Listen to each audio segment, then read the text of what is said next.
गोनांथि जायोब्ला जिउ आरो थैनि दान होनो राजि। बड'लेण्ड सोमावसारनायाव गिबि मुंख्लं जानाय सुजित नार्जारिनि मुंख्लं सानजों थैनि दान होदों उदालगुरि एबसुआ। बर' हारिया मोनथाम गोरोबथा खालामबोबाय, नाथाय मिरु सरकारा समबादि मावफुङाखै। 30 बड'लेण्ड मुंख्लं सान हाबाफारिनि गेजेरजोंनो उदालगुरि जिल्ला एबसुनि आफादगिरि कर्नेलियास दैमारि बिथाङा खौरां बिजोंनि गेजेरजों बुङोदि बर' हारिया मोनथाम गोरोबथा खालामबाय, नाथाय रायजो आरो मिरु सरकारा मोनसेबो गोरोबथानि दफाफोरखौ समबादि आबुङै दिनैसिमबो मावफुङाखै।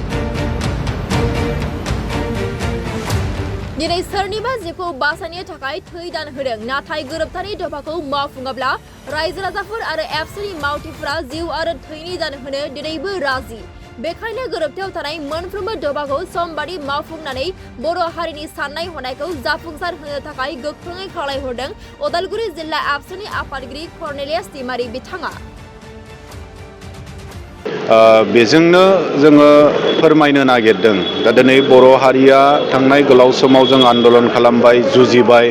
बिनि गेजेरजों जोङो मोनथाम खोलोबनि आन्दलन खालामनायाव मोनथाम जोङो एग्रिमेन्ट खालामबाय। BSA एकर्ड खालामबाय, BTC एकर्ड खालामबाय, BTR एकर्ड खालामबाय।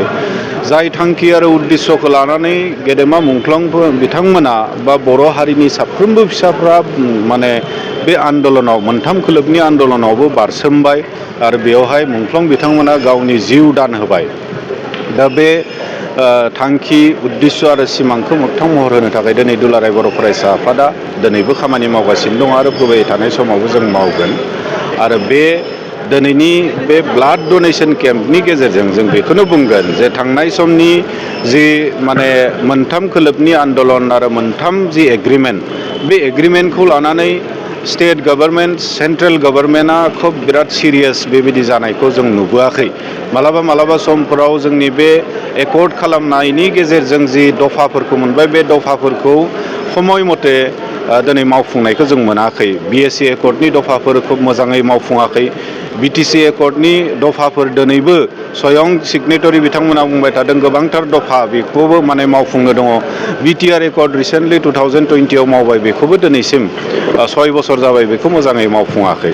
दा अब्ला दिनै जोङो सोरनिबा जिउ माने बासायनो थाखाय जोङो थै दान होदों, खिन्थु गाबोन समफोर दुलाराय बर' फरायसा आफादनि बिबानगिरिफ्रा आरो बर' माहारिफ्रा, बर' हारिनि फिसाफ्रा दिनै प्रयोजन जायोब्ला जोङो थै आरो जिउ दान होनोबो दिनैबो जोङो प्रस्तुति दङ।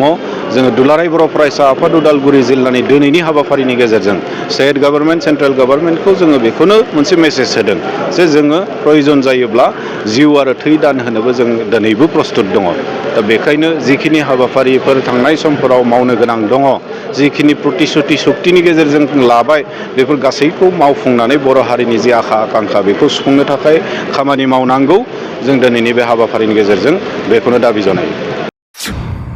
दिनै 30 बड'लेण्ड सोमावसारनायाव गिबि मुंख्लं जानाय सुजित नार्जारिनि मुंख्लं सानजों लोब्बा लानानै एबसुनि बिरफिलाखौ बिरहोनाय, मुंख्लं सुजित नार्जारिनि सावगारियाव बिबार बावनाय बायदि हाबाफारि लानायनि अनगायैबो उदालगुरि जिल्ला एबसुआ सा 120निबो बांसिन एबसुनि बिबानगिरिफोरा तेजपुर मेडिकेल कलेजनि मददजों थै दान होनाय हाबाफारिबो लायो।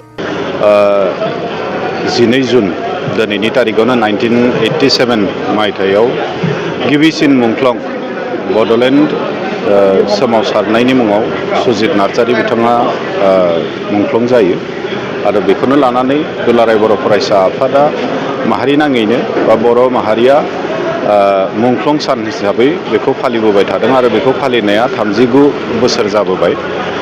देग्लायबो दुलाराय बर' फरायसा आफादा बे हाबाफारिखौ जोङो फालिनाय जादों।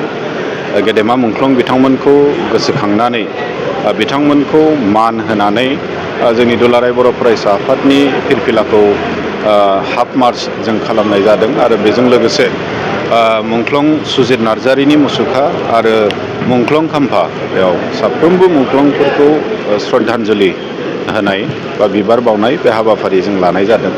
बेजों लोगोसे उदालगुरि जिल्ला दुलाराय बर' फरायसा आफादा देग्लाय बोसोराव एसे हखियायै जोङो ब्लाड डनेशन केम्प मोनसे लानाय जादों। बे ब्लाड डनेशन केम्पआव प्राय 100निफ्राय 120 जनसो जोंनि भलन्टियार्सफ्रा बाहागो लादों आरो बे ब्लाडखौ जोङो तेजपुर मेडिकेल कलेज तेजपुरनि हेफाजाबाव जोङो बे ब्लाड डनेसन केम्पखौ खालामनाय जादों। दिनैनि बे हाबाफारिनि गेजेरजों जोङो बेखौनो फोरमायनो नागिरो जे गेदेमा मुंख्लं बिथांमोना थांनाय गोलाव समनि जि आन्दलन जि आलादा रायजो बड'लेण्ड सोरजिनांगौनि थाखाय बर' हारिखौ मोनसे गेरेमसा हारि आरो सेफगार्ड होनांगौनि थाखाय थै दान होबोबाय बिथांमोना गावनि जिउ दान होबाय। दा दिनै दुलाराय बर' फरायसा आफादनि उदालगुरि जिल्लानि बिबानगिरिफ्रा दिनै जोङो लाइफ सेभिं मोनसे जोङो हाबाफारि जों लादों, जेरावहाय जोङो मोनथिनो मोनो बुंनाय जायो जे सासे मानसिया थै दान खालामोब्ला बे सासे मानसिनि थै दान होनायजों 3 मानसिनि जिबन बासायो। बेखौ जोंहा डक्टर्सफ्रा बिथांमोना बुङो आरो दा बे लेखायै जों दिनै साफायै बेयाव थै दान होनानै जोङो साफायाव 3नि जिबन जों बासायनायनि खामानि जों मावदों। फारसेथिं तेजपुर मेडिकेल कलेजनि डक्टर बिथांमोनहा उदालगुरि जिल्ला आबसुखौ साबायखर बावदों बेबादि थै दान होनाय हाबाफारिखौ लानायनि थाखाय। मानोना आथिखालाव मेडिकेलफोराव गोबां थैनि जेंना नुजायो, बेखायनो थै दान होनाय हाबाफारिखौ लानायनि थाखाय आबसुनि मावथिफोरखौ साबायखर बावदों। The 39 Bodoland Martyrs Day observationত Udalguri জিলা কমিটি অল আসাম বড়ো ষ্টুডেণ্ট ইউনিয়নৰ সৌজন্যত আমাৰ এখন ৰক্তদান শিবিৰ অনুষ্ঠান মানে ইয়াত চলিছে। বৰ্তমান আমি 50ৰো অধিক সংখ্যাৰ ৰক্তদান কৰিছে। বৰ্তমান আমি তেজপুৰ চিকিৎসা মহাবিদ্যালয় ব্লাড কেন্দ্ৰৰ পৰা আহিছোঁ। তাত আমাৰ বিশেষকৈ ব্লাডৰ বহুত ক্ৰাইচিছ হৈ আছে। তো আজি মই ধন্যবাদ দিছোঁ সৰ্বপ্ৰথমে আমাৰ কৰ্মকৰ্তাসকলক। এই মহান কামৰ জৰিয়তে এটা ৰক্ত দি পেলাই মানুহ এজনক জীয়াই ৰখাত সহায় হ'ব।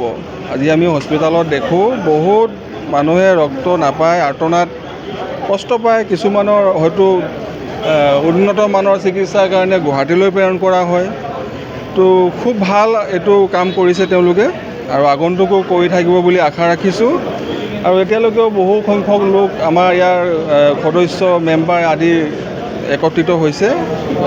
বোধ কৰোঁ 100ৰো অধিক আমাৰ ব্লাড কালেকশ্যন হ'ব।